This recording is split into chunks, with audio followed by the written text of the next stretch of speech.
نحمده ونصلي ونسلم على رسوله النبي الكريم وعلى آله وأصحابه أجمعين.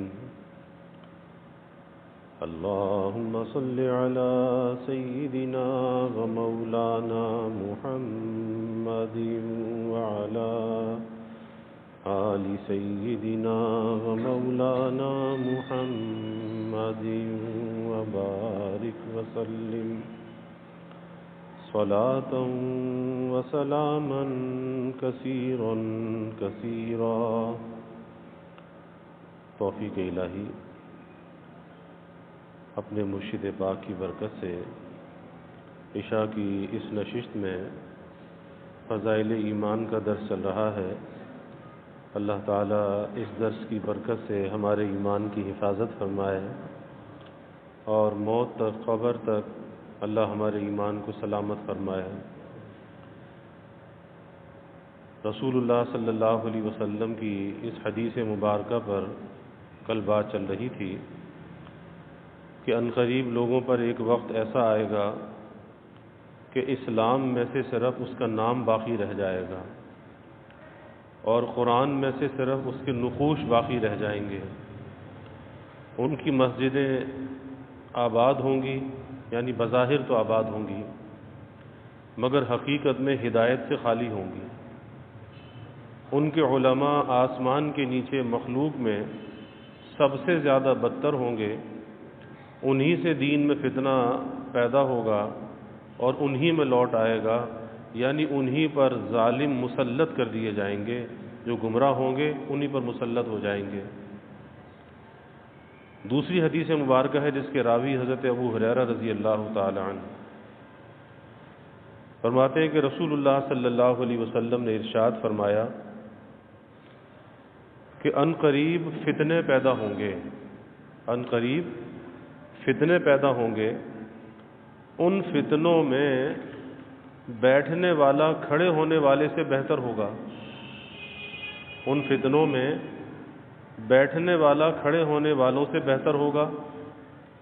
اور کھڑا ہونے والا چلنے والے سے بہتر ہوگا اور چلنے والا سعی کرنے والے یعنی کسی سواری کے ذریعے یا پیادہ دوڑنے والے یا جلدی چلنے والے سے بہتر ہوگا. چلنے والا دوڑنے والے سے، کسی سواری پر چلنے والے سے یہ آہستہ چلنے والا بہتر ہوگا. اور پھر آپ نے فرمایا کہ جو شخص فتنوں کی طرف جھانکے گا فتنہ اس کو اپنی طرف کھینچ لے گا. یعنی ایسا فتنوں کا زمانہ آئے گا کہ صرف انسان جھانکے گا دیکھنے کے لیے، کہ بہت سے لوگ ہوتے ہیں نا تماش بین ہوتے ہیں تماشا دیکھنے کے لیے کہ ذرا دیکھ تو لوں کہ کیا ہے.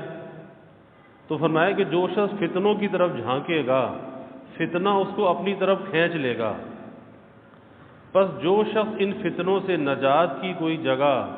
یا پناہ گاہ پائے، یعنی اس سے کوئی بھاگنے کا راستہ اسے کہیں مل جائے، کوئی پناہ گاہ مل جائے یا کوئی ایسا آدمی اس کو مل جائے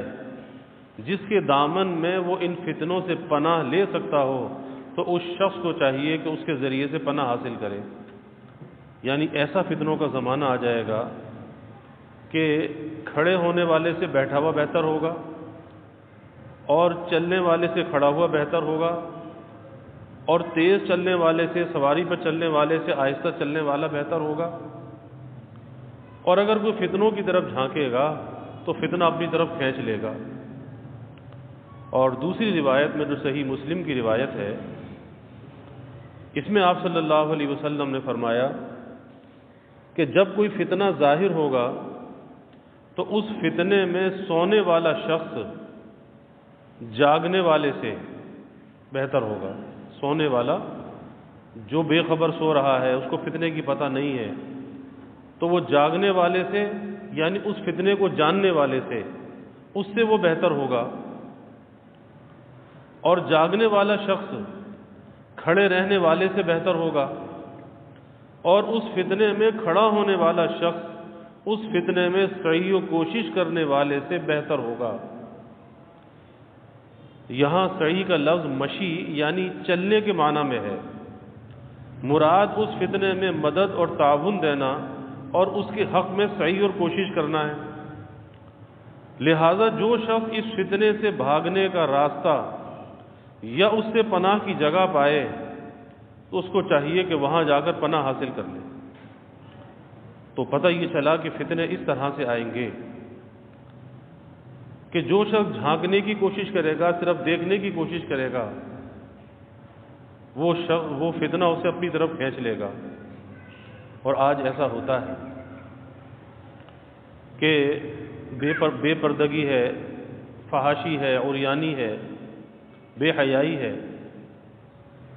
اب جہاں انسان کی نظر دھوکہ کھاتی ہے، دل کے اندر فتنہ پیدا ہو جاتا ہے کہ خالی نفس تو کہتا ہے نا خالی دیکھ لے، بس دیکھ لے۔ تو جہاں دیکھنے کے لیے نگاہ اٹھائی وہاں دل گرفتار ہو گیا، دل کے اندر روگ پیدا ہو گیا۔ اب یہ کیا چیز ہے کہ اس نے صرف جھانکا تھا، دیکھا تھا، لیکن وہ دیکھنا اس کے دل میں روگ پیدا کر گیا۔ اسی طریقے سے آج کے زمانے میں یہ موبائل فون کا فتنہ کہ بہت سے لوگ صرف شوق کی وجہ سے کہ چلو بھائی وقت پاس ہو جائے گا، وقت گزر جائے گا، تو شوق کی وجہ سے فیس بک پر چلے گئے، یوٹیوب پر چلے گئے۔ اب وہ صرف ایک شوق پورا کرنے کے لیے، ایک وقت پاس کرنے کے لیے، لیکن وہاں چونکہ فتنہ موجود تھا، اس فتنے نے اپنے اندر گرفتار کر لیا، اور ایسا گرفتار کر لیا کہ جس چیز کو تھوڑی دیر کے لیے اس نے ہاتھ میں لیا تھا، تھوڑی دیر کے لیے کھولا تھا، اب اسے وقت کا احساس بھی نہ رہا کہ وقت گزر گیا، گھنٹوں گزر گئے، اسے پتہ بھی نہ چلا کہ وقت کہاں گیا۔ جیسے ایک نوجوان کا واقعہ کتابوں میں آتا ہے کہ کسی کی ناجائز محبت کے اندر مبتلا تھا، تو ایک دن جس سے اس کو محبت تھی، اس کی محبوبہ، اس نے کہا جی اچھا تم کھڑکی کے نیچے آ جانا اور میں تم سے باتیں کر لوں گی۔ اب وہ تو پہلا زمانہ تھا، اور آج کا تو یہ موبائل کا زمانہ، انٹرنیٹ کا زمانہ، اب تو کھڑکی کے نیچے آنے کی ضرورت ہی نہیں ہے، اب تو ویسے ہی تصویروں کے تبادلے ہو جاتے ہیں، ویسے ہی نہ معلوم کیا کیا فرمائشیں ہو جاتی ہیں، اور یہ بھوت ایسا ہوتا ہے اس ناجائز تعلق کا کہ بچیاں بلیک میل ہو جاتی ہیں، اور بلیک میل ہو کر تصویریں بھیج دیتی ہیں، اور نہ معلوم کیا کچھ ہو جاتا ہے، گفتگو ریکارڈ ہو جاتی ہے۔ آج تو موبائل میں ریکارڈنگ بھی ہے نا، کہ آپ کے پاس کال ہے، آپ کسی کی بھی کال آپ ریکارڈ کر لیں۔ اب ظاہر ہے کہ کوئی ایسی پھنسانے والی گفتگو کر کے ریکارڈ کر لے، اور ایسے شیطان صفت لوگ موجود ہیں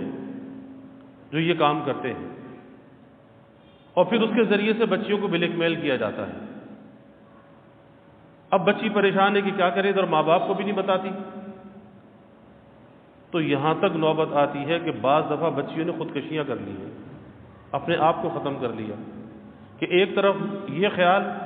کہ اگر کوئی غلط اقدام کیا تو ماں باپ کی آبرو جاتی ہے، اور اگر ماں باپ کو بتایا تو ان کو رنج اور صدمہ ہوتا ہے، اب ان کی عزت اور آبرو کا بھی خیال ہے، ان کو صدمے سے بچانے کا خیال بھی ہے، تو بس اسے سوچا کہ اپنے آپ کو ہی ختم کر لو۔ نتیجہ کس چیز کا تھا؟ اسی کا تھا، وہ جو ایک ناجائز تعلق چلا تھا اس کا نتیجہ تھا۔ تو میں یہ عرض کر رہا تھا کہ اس میں وقت کا احساس نہیں ہوتا۔ کہتے نا کہ محبت کی راتیں چھوٹی ہوتی ہیں، پتہ ہی نہیں چلتا کہ رات کیسے گزر گئی۔ تو اس کی محبوبہ نے کہا جی کھڑکی کے نیچے آ جانا، بات کر لیں گے۔ اب وہ مغرب کے بعد سے بات کرنے میں لگا، صبح فجر کی اذان ہو گئی۔ تو جب فجر کی اذان کی آواز کانوں میں پڑی تو کہتا ہے کہ آج اتنی جلدی عشاء کی اذان مؤذن نے دے دی۔ تو کوئی اللہ والے، کوئی نیک آدمی، کو بزرگ گزر رہے تھے، سمجھ گئے کہ اس کے دل کے اندر روگ ہے، کس لیے کھڑا تھا۔ اسے یہ بھی احساس نہیں کہ عشاء کی نماز اذان ہے یا فجر کی اذان ہے۔ تو کہا کہ برخوردار یہ عشاء کی نہیں، یہ فجر کی اذان ہے، اور اس حرام کام میں تمہیں احساس ہی نہ رہا، عشاء بھی گئی اور فجر آ گئی۔ اب اس کے دل کے اوپر چوٹ لگی اور پھر تائب ہوا۔ تو آج بھی یہ فتنہ موجود ہے، آج شکل اس کی بدل گئی،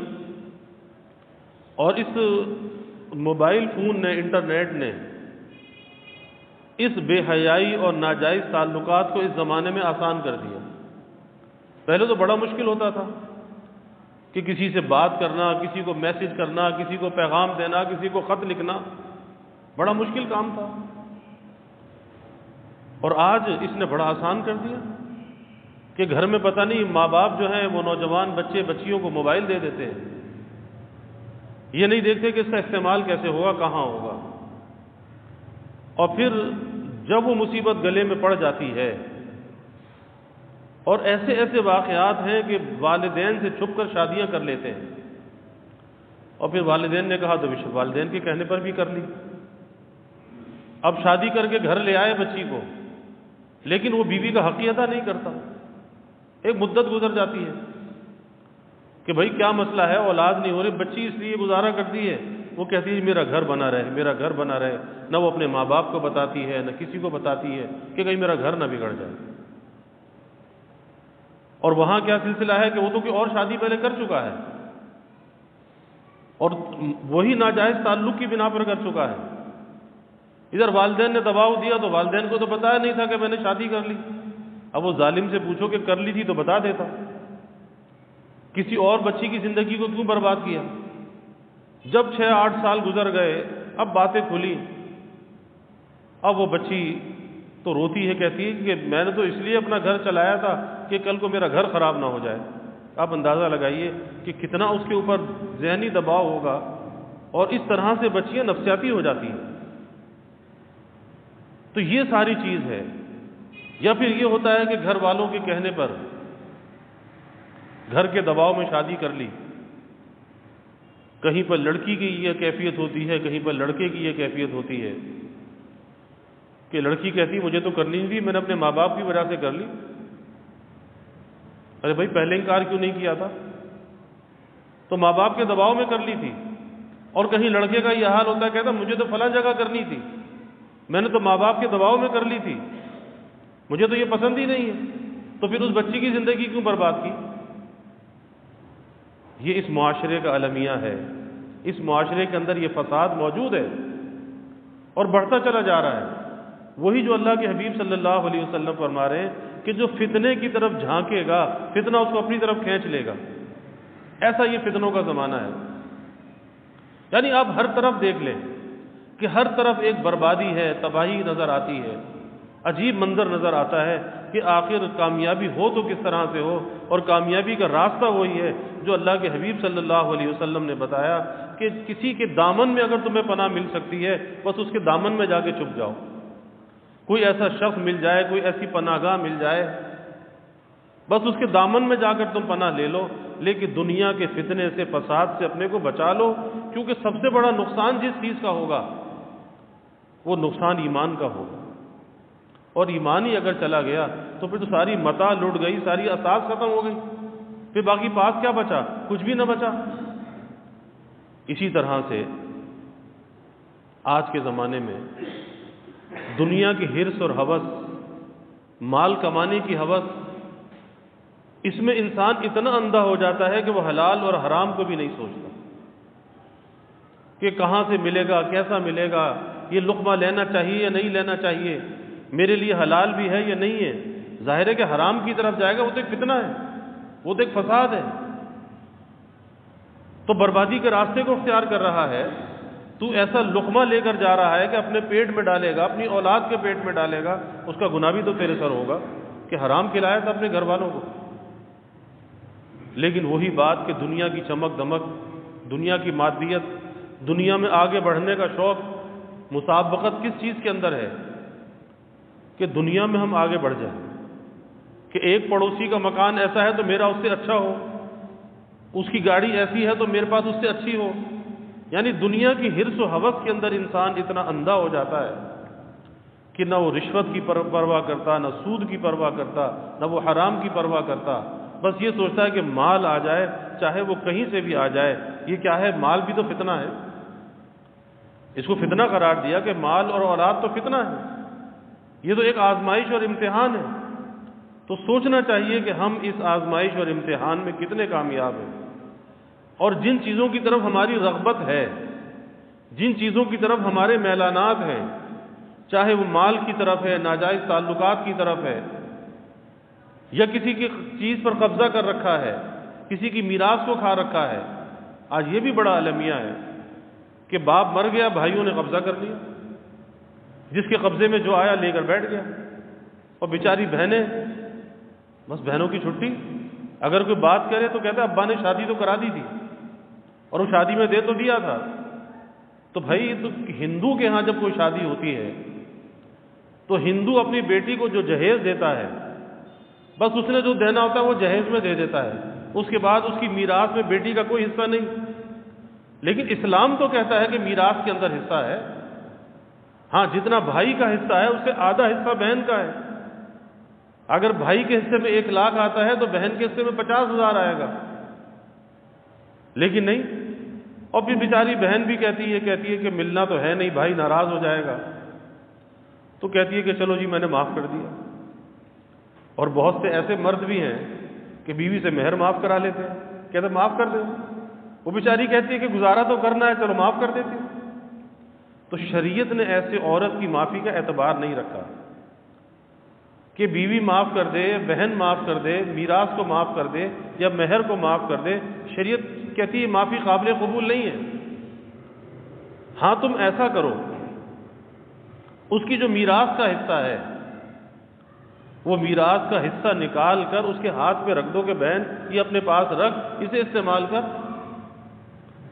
شوہر بیوی کو مہر دے دے کہ بھائی تم رکھو، استعمال میں لاؤ، اور اگر پھر بھی جی نہ چاہے تو واپس دے دینا۔ تو حضرت تھانوی رحمۃ اللہ علیہ فرماتے ہیں کہ پھر ہم دیکھتے ہیں کہ کون واپس دیتا ہے، پھر کوئی واپس نہیں دیتا۔ کہ اگر جی نہ چاہے، دل قبول نہ کرے، تو تم پھر ہبہ کر دینا۔ اب اگر وہ ہبہ کر کے واپس دے دے تو پھر یہ اس کے لیے جائز ہے، وہ رکھ سکتا ہے، لیکن اس سے پہلے دھونس سے، دباؤ سے، ڈرا کے، دھمکا کے بہنوں سے معاف کرا لینا، یا من مانی کر کے حصہ دے دینا، بس اتنا ملے گا، لینا ہے تو لو، نہیں تو نہیں۔ تو ظاہر ہے کہ دنیا میں تو بہن خاموش ہو جائے، کوئی تقاضا نہ کرے، رشتوں کے احترام کی وجہ سے، دباؤ کی وجہ سے، لیکن کل قیامت کے دن کیا ہوگا؟ وہاں تو ذرے ذرے کا حساب ہوگا، وہاں تو ذرہ ذرہ تولا جائے گا، ناپا جائے گا، ایک ایک چیز کا حساب دینا ہوگا۔ اور پھر جب وہاں دینے کی نوبت آئے گی تو وہاں دینے کے لیے نہ جائیداد ہوگی، نہ روپیہ ہوگا، نہ پیسہ ہوگا، نہ سونا، نہ چاندی، کچھ بھی نہیں ہوگا۔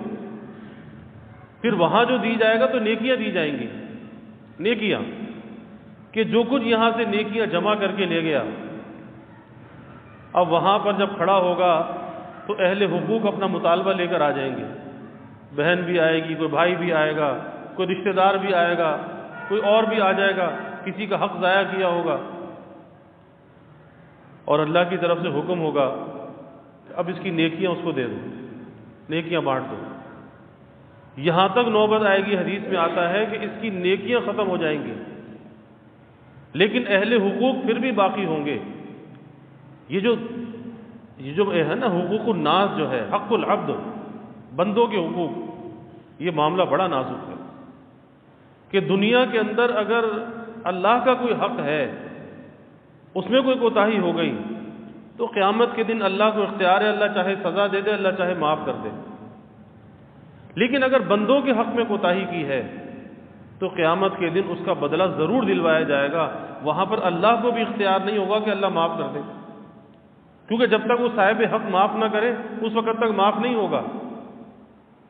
تو حکم ہوگا کہ نیکیاں دے دو، اور جب نیکیاں ختم ہو جائیں گی تو اہل حقوق پھر بھی باقی ہوں گے۔ فرشتے پوچھیں گے یا اللہ اب کیا کریں، اس کی تو نیکیاں بھی ختم ہو گئی۔ تو حکم ہوگا کہ ان کے جو گناہ ہیں وہ اس کے اوپر ڈال دیے جائیں۔ تو اللہ کے حبیب صلی اللہ علیہ وسلم نے فرمایا کہ میری امت کا مفلس شخص یہ ہے کہ میدان حشر میں آیا تھا اس حال میں کہ نیکیوں کا ذخیرہ لے کر آیا تھا، لیکن اب اس حال میں کھڑا ہے کہ دوسروں کے گناہوں کا بوجھ اس کے سر کے اوپر ہے۔ تو یہ فتنہ ہے۔ مال کیا ہے؟ فتنہ ہے۔ جائیداد کیا ہے؟ یہ فتنہ ہے، آزمائش ہے۔ اللہ ان ساری چیزوں سے بندوں کو آزماتا ہے، بندوں کا امتحان لیتا ہے۔ کتنے کامیاب ہوتے ہیں انسان سوچ لے۔ حکیم الامت حضرت تھانوی رحمۃ اللہ علیہ فرماتے تھے کہ ایک تو یہ ہے کہ باپ کے مرنے کے بعد بہت کم ایسا ہوتا ہے کہ لوگ مفتیان کرام کے پاس جاتے ہوں اور ورثہ کے نام لکھ کر فتویٰ لیتے ہوں کہ کس کا کتنا حصہ بنا۔ حضرت فرماتے تھے کہ نوبت یہاں تک آتی ہے، اور اپنا واقعہ بیان فرماتے تھے کہ بہت سے لوگ آتے ہیں اور آ کر کہتے جی فلاں جگہ کا حساب نکال دو، اور پھر کہتے ہیں کہ اس میں ہمارا حصہ کتنا ہے، ہمارا حصہ کتنا ہے۔ اور جب ان کو بتایا جائے کہ بھئی تم تو اس میں وارث نہیں ہو، تمہارا حصہ تو کچھ بھی نہیں ہے، کہتے پھر چھوڑ دو، پھر حساب کی بھی ضرورت نہیں ہے۔ یعنی اپنا حصہ اگر نہیں ہے، تم ورثہ میں نہیں ہو، تو پھر کہتے تھے حساب کی بھی ضرورت نہیں ہے، بس چھوڑ دو، پھر ضرورت نہیں ہے۔ اور بہت سے لوگ حساب کروا کر چھوڑ کر چلے جاتے تھے کہ جب ہمیں کچھ نہیں مل رہا تو پھر ہم اس میں دلچسپی لے کر کیا کریں۔ حالانکہ جس کا حق ہے اس کے حق کو اس تک پہنچا دینا یہ بھی تو بہت بڑی نیکی ہے، اس میں تعاون کر دینا یہ بھی تو نیکی ہے۔ چاہے انسان کو خود نہ ملے لیکن کسی کا مددگار بن جائے، کسی کا مسئلہ حل کرا دے، یہ بھی تو نیکی ہے۔ اور اس سے بڑھ کر ہے کہ تجھے مال ملتا، اس سے کہیں بڑھ کر یہ نیکی ہے کہ کسی کا مسئلہ حل کرا دے، کسی کے کام میں آ جا۔ لیکن اس کا خیال لوگوں کو نہیں ہے۔ اس لیے ان لوگوں کا جو بوجھ ہے نا، یہ بوجھ نہیں اٹھانا چاہیے، بلکہ اللہ کے مخلوق کی مدد کرنی چاہیے، جس طرح بھی جیسے بھی کر سکتا ہو مدد کرنی چاہیے۔ حضرت عباس رضی اللہ تعالی عنہ حضور صلی اللہ علیہ وسلم کے چچا ہیں، رمضان ہے، اعتکاف میں بیٹھے ہیں، ایک شخص آیا کہ حضرت میرا تو فلاں شخص سے کام ہے، تو آپ میری کوئی سفارش کر دیجئے۔ جوتیاں اٹھائی، ہاتھ میں لی اور ساتھ چلو۔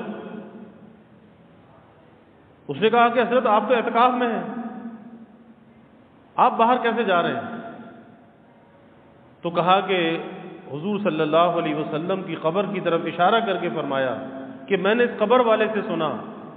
کہ جو شخص کسی کی حاجت کے اندر لگتا ہے، یعنی کسی کی مدد کرتا ہے، حاجت روائی میں لگتا ہے، اللہ اسے 10 سال کے اعتکاف کا ثواب دیتا ہے۔ تو یہاں بیٹھوں گا تو 1 سال کا اعتکاف ہوگا، تمہاری مدد کے لیے جاؤں گا تو 10 سال کا اعتکاف کا ثواب ہے۔ تو خلق خدا کے لیے مددگار تو ہونا چاہیے، لیکن خلق خدا سے بغض اور عداوت نہیں رکھنی چاہیے، کسی کی حق تلفی نہیں کرنی چاہیے، کسی کے حق کو ضائع نہیں کرنا چاہیے، کیونکہ دنیا میں اگر کچھ نہ ہوا، دنیا میں کچھ نہ کہا، تو آخرت میں تو مطالبہ ہوگا، اور وہاں تو ذرے ذرے کا حساب ہوگا، اور اللہ کی عدالت ایسی عدالت ہوگی کہ نہ وہاں پہ جھوٹ چلے گا نہ سفارش چلے گی، وہاں تو حساب ہوگا۔ اللہ تعالیٰ فکر ہمیں عطا فرمائے۔ وآخر دعوانا الحمد للہ رب العالمین والعاقبۃ للمتقین والصلاة والسلام علی اشرف الانبیاء والمرسلین اللہم صل علی سیدنا و مولانا محمد وعلی آل سیدنا و مولانا محمد وبارک وسلم ربنا آتنا فی الدنیا حسنہ وفی الآخرۃ حسنہ وقنا عذاب النار ربنا اتمم لنا نورنا واغفر لنا انك على كل شيء قدير اللهم اعنا على ذكرك وشكرك وحسن عبادتك اللهم وفقنا لما تحب وترضى من القول والعمل والفعل والنية والهدى انك على كل شيء قدير اللهم ارزقنا حبك وحب حبيبك صلى الله عليه وسلم اللهم ارزقنا شهادة في سبيلك واجعل موتنا ببلد رسولك یا اللہ یا رحمان یا رحیم یا کریم یا ارحم الراحمین یا اکرم الاکرمین۔ یا اللہ ہمارے گناہوں کو معاف فرما، یا اللہ ہماری خطایا سے درگزر فرما، یا اللہ اپنی محبت معرفت عطا فرما، اپنی رضا والی زندگی یا اللہ نصیب فرما، اپنے رضا والے کاموں کی یا اللہ توفیق عطا فرما، یا اللہ ادائے حقوق اور حفظ حدود کی ہمیں توفیق عطا فرما، یا اللہ خلق خدا کے حق میں ہمیں راحت رساں بنا، حق تلفیوں سے یا اللہ ہماری حفاظت فرما، یا اللہ اگر کسی کا حق ہمارے ذمے ہو موت سے پہلے پہلے اس کی تلافی کا فکر عطا فرما، اے اللہ ہماری قبروں کو اس بوجھ سے ہلکا فرما، میدان حشر کی ذلت و رسوائی سے بچا، یا اللہ سب کے حق کو ادا کرنے والا بنا، یا اللہ پیارے نبی صلی اللہ علیہ وسلم کی تعلیمات پہ چلنے والا بنا، ہر قسم کے فتنوں سے یا اللہ ہماری حفاظت فرما، یا اللہ ظاہر کے فتنے، باطن کے فتنے، دن کے فتنے، رات کے فتنے، مال کے فتنے، آزادی بے حیائی کے فتنے، یا اللہ ہر قسم کے فتنوں سے، ناجائز تعلقات کے فتنے سے یا اللہ ہماری حفاظت فرما، اپنی محبت معرفت سے دلوں کو لبریز فرما، فکر آخرت کو دلوں میں بیدار فرما، مرنے سے پہلے اس کی تیاری کا فکر عطا فرما، یا اللہ سب کے رزق میں، اعمال میں، گھر بار میں، آل اولاد میں برکت عطا فرما، یا اللہ کسی کو مخلوق کا محتاج نہ بنا، ہمیشہ اپنے در کا سائل اور بھکاری بنا، اپنے در کا منگتا اور سوالی بنا، یا اللہ اپنے غیر سے ہماری امیدوں کو قطع فرما، اپنی ذات عالی کا یقین ہمارے دلوں میں پیدا فرما، یا اللہ ہر امید کو اپنی ذات سے وابستہ کرنے والا بنا، یا اللہ ایمان کی ترقی، اعضاء کی سلامتی عطا فرما، ہر محتاجی معذوری سے یا اللہ ہماری حفاظت فرما، یا اللہ ہمارے ملک پر اپنی رحمتوں کا نزول فرما، اس ملک کو امن کا، سلامتی کا گہوارہ بنا، ہر قسم کے انتشار سے، افتراق سے یا اللہ اس ملک کی حفاظت فرما، یا اللہ اس ملک میں جو انتشار اور افتراق پھیلانا چاہے اے اللہ تو اسے تباہ و برباد فرما، اسے نشان عبرت بنا، یا اللہ بے نقاب فرما، ایسوں کے وجود سے اس ملک کو پاک فرما، اس ملک میں یا اللہ استحکام عطا فرما، امن عطا فرما، عافیت عطا فرما، یا اللہ مہنگائی کے، گرانی کے عذاب سے نجات عطا فرما، سب کے گزر بسر کو یا اللہ آسان فرما، سب کے سفید پوشی کے بھرم کو قائم فرما، یا اللہ کسی کو مخلوق کے آگے رسوا نہ فرما، مخلوق کے آگے سوال کی ذلت سے بچا، یا اللہ ہر ضرورت کو از غیب پورا فرما، ہر کام میں آسانیوں کا معاملہ فرما، یا اللہ سب کی حفاظت بھی فرما، کفالت بھی فرما، اپنی تائید اور نصرت کو شامل حال فرما، اپنی مدد سے یا اللہ کبھی بھی محروم نہ فرما، یا اللہ سب کے گھروں میں چین، سکون، عافیت، راحت عطا فرما، نعمتیں، برکتیں عطا فرما، نعمتوں کی فراوانی عطا فرما، یا اللہ سب کی اولادوں کو نیک صالح بنا، آنکھوں کی ٹھنڈک بنا، والدین کے لیے راحت کا ذریعہ بنا، صدقہ جاریہ بنا، اولاد کا مستقبل یا اللہ تابناک بنا،